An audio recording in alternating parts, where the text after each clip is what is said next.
suis tombé amoureux de l'Allemagne assez jeune. Enfin, c'était plutôt d'une Allemande à l'époque, mais ça c'est une autre histoire. Bref, c'est un endroit que j'adore, dans lequel j'ai voyagé, vécu et même travaillé. Et dans cette vidéo, je vais vous donner les raisons qui m'ont fait aimer ce pays. Pour ça, je me suis rendu dans la région de la Ruhr, à l'ouest de l'Allemagne.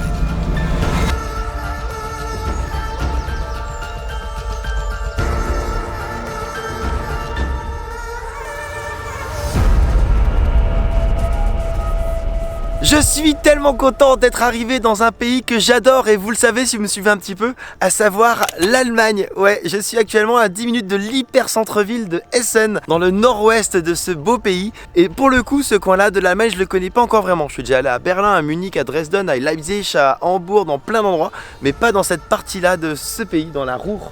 Donc ça va être hyper intéressant de découvrir tout ça ensemble. Dans cette vidéo, je vais vous partager 5 choses qui font que j'adore l'Allemagne et on va le faire en se baladant, en découvrant ensemble, comme je vous le disais, ce petit coin de ce grand pays de plus de 80 millions d'habitants. Ouais, c'est le pays le plus peuplé d'Europe. Tout ce que j'ai à vous dire, c'est let's go, wir gehen.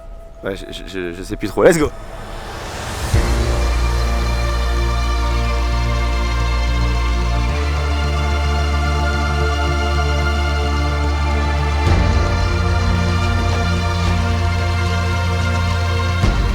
La première chose que j'aime vraiment avec l'Allemagne, c'est son côté alternatif, qu'on résume d'ailleurs un peu trop souvent à Berlin, sa capitale. Et je vais pas vous dire le contraire, Berlin c'est extraordinaire pour ça. Il y a des street art de partout, beaucoup de lieux qui sont réhabilités, mais ça se retrouve un peu partout dans le pays. Là par exemple, je suis à Essen, et à Essen, tu as une ancienne mine de charbon qui a été réhabilitée, qui est d'ailleurs désormais aussi inscrite au patrimoine mondial de l'UNESCO. Oui messieurs dames, est considérée comme la plus belle mine de charbon du monde.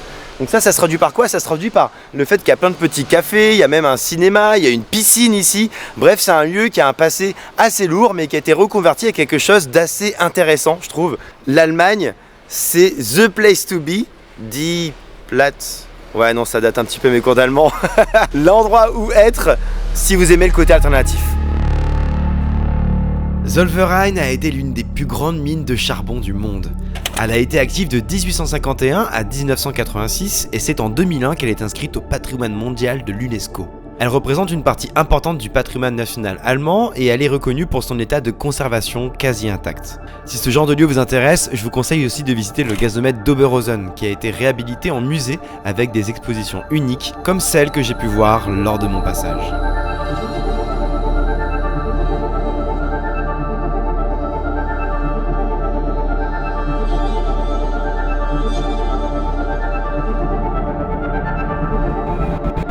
La deuxième chose qui fait que j'adore l'Allemagne, il y a une passion que j'ai depuis ma plus tendre enfance, à savoir le hockey. Non, c'est faux, le football. Puisque comme vous le savez, je suis auvergnat et je supporte donc Saint-Etienne. Alors c'est pas évident en ce moment, merci de ne pas juger en commentaire s'il vous plaît. Et concrètement, faut savoir, en Allemagne, le football est une religion. Au point que l'affluence moyenne la plus élevée au monde se situe ici même, dans ce beau pays. Il y a 40 000 personnes qui viennent chaque week-end dans les stades pour regarder un match de première division en Bundesliga. Pour la Ligue 1, donc le championnat français, on est à peu près 21 000 personnes par week-end. C'est un truc juste immense. Et d'ailleurs, je suis actuellement devant le beau stade du Borussia Dortmund. Alors Dortmund, c'est la plus grande ville de la Ruhr, donc environ 600 000 habitants vivent ici. Et dans ce stade, il y a 81 500 personnes qui peuvent justement s'entasser. Chaque fois qu'il y a un match au Borussia Dortmund, il y a 80 500 personnes en moyenne. Ça en fait l'affluence au final la plus élevée au monde, devant le Real Madrid, devant le FC Barcelone, Paris Saint-Germain. Bref, c'est l'affluence moyenne la plus élevée au monde qui se passe derrière moi, au fameux mur jaune. Donc c'est un truc de ouf, le football en Allemagne. On l'associe pas forcément à ce pays tout le temps, en tout cas pas assez, parce qu'on parle encore une fois de l'affluence moyenne record au monde. Donc il n'y a même pas de débat. Mais bon, évidemment, Dortmund, c'est pas que ça non plus.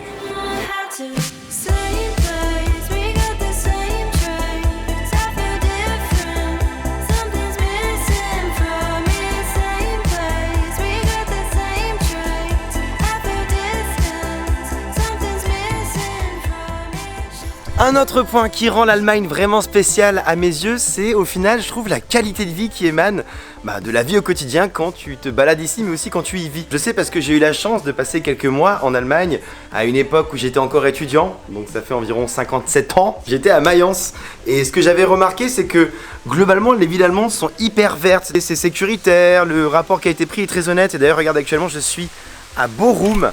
dans un jardin chinois et c'est juste magnifique ici, hein. Je vais vous montrer vite fait. Trop beau. Bref, j'ai une statistique à vous partager par rapport à la qualité de vie en Allemagne. Vous connaissez mon amour pour les classements des villes les plus agréables où vivre au monde, etc.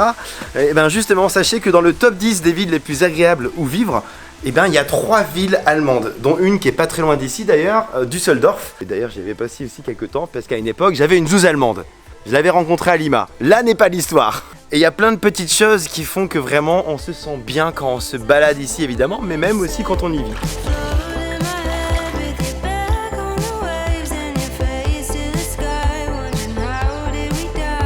Ce qui est beaucoup trop cool aussi avec l'Allemagne, enfin c'est un point un peu perso pour le coup, c'est que c'est un pays qui est hyper ouvert au côté végétarien. Vous le savez peut-être pas forcément parce que j'en parle rarement sur mes réseaux, mais moi perso ça fait 6 ans que je suis veggie et ça fait toujours plaisir de voir que dans les restos où tu vas, il y a des options veggie de partout, voire même des options véganes. Et pour vous donner un petit chiffre, environ 10% des Allemands sont végétariens, ce qui en fait un des pays les plus veggie au monde. À titre de comparaison, toujours, en France, on n'est que 2 à 3% de veggie, ce qui est vraiment pas beaucoup. Il y a plus de véganes en Allemagne que de végétariens en France. Et ça, par exemple, pour vous dire à quel point il y a plein d'options qui sont diverses et variées, c'est une currywurst, donc c'est un plat typique en Allemagne. Une currywurst, c'est une saucisse normalement au curry. Et bah concrètement, celle-ci, elle est végane typiquement, tu vois. Et ça, on aime bien. On aime beaucoup même. Bah, il est par la street. À cette occasion, je suis allé interviewer Jonas, qui tient un petit restaurant vegan avec sa femme. We opened in September 2020. It's a vegan restaurant. We started with just a lunch menu, then also cakes. It's all vegan. Is that something that is easily accepted in society in Germany, to be vegan, for instance? Depends in which societies your circle is. Like if you're in the traditional clubs and stuff, then that's kind of hard, I think. With the older people in the families, you will get your fair share of jokes and where do you get your protein from. Okay. In the younger generations, I think it's much easier, yeah. So would you say it's easy to be vegetarian, at least in Germany? Yes, I would say so.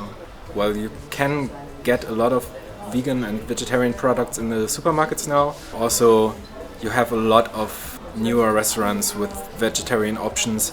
It's growing. It's getting more and more, yeah. All right.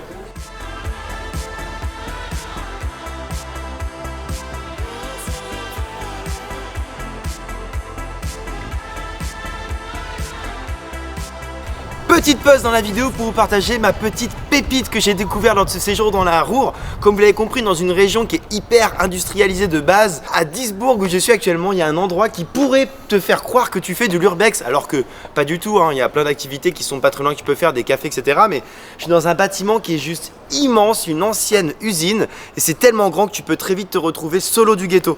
Donc pour tous ceux qui ont jamais fait vraiment d'urbex et qui veulent découvrir ce mode de voyage, même si encore une fois, attention, c'est pas vraiment d'urbex parce que on n'est pas dans de l'abandon total de l'être humain pour ce lieu, bah franchement ça peut valoir le détour, hein. Regardez ça, c'est juste trop grand, tu peux grimper tout en haut, bref c'est une dinguerie. Donc n'hésitez pas à venir là, à Duisbourg, ça vaut vraiment le détour.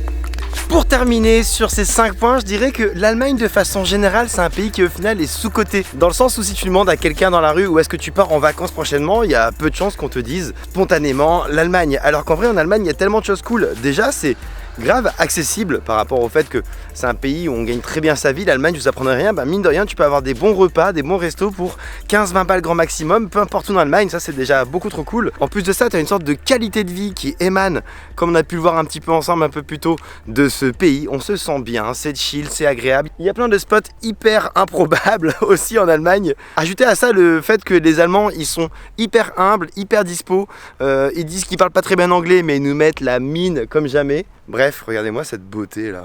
J'espère que cette vidéo vous a intéressé dans la Ruhr, un endroit qui est vraiment très cool que je connaissais pas du tout. Une des régions les plus habitées au final de l'Allemagne, donc n'hésitez pas à y venir. Encore une fois, que ce soit sur l'Allemagne de façon générale, avec la mer du Nord aux alentours d'Hambourg, avec la Bavière, les montagnes, avec des villes hyper intéressantes, il y a de quoi faire ici. Donc n'hésitez pas, moi je vous laisse sur de belles images et surtout, peace.